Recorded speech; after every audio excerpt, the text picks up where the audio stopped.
We wanted to make sure that people walked away with a sense of a contemporary Indigenous livelihood, but also a sense of joy.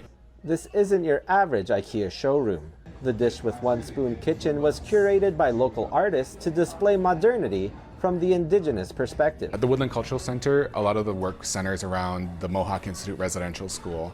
But what we wanted to do here with this kitchen is to make sure that the residential school experiences does not define us. We have contemporary livelihoods. These things that happen to us are not all of who we are, and that we still have these positive things around us, like artists and chefs and lawyers and doctors all succeeding in different industries. With pieces by local artists in the showroom, the kitchen visualizes the Dish with One Spoon treaty. Essentially is a way to talk about and represent the idea that the earth and that the natural world around us provides all the sustenance and abundances that we need. Sharing those abundances, being respectful and mindful, talking about what that means as Haudenosaunee and Anishinaabe neighbors to the city of Burlington.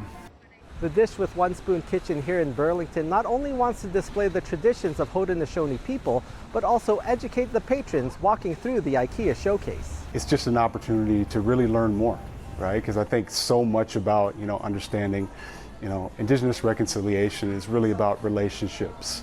There's a lot of joy in this room, right? And I think customers are going to find a lot of joy when they come and visit us here at IKEA Burlington. I hope people are inspired by the space, and I hope that the shoppers who are Indigenous themselves that come into the space see themselves represented. This one is also not only just for the visitors and public that are coming here at IKEA, but also for the Indigenous shoppers that are coming here to see themselves reflected in a space authentically. In Burlington, I'm Ryan Manahan for Rogers TV.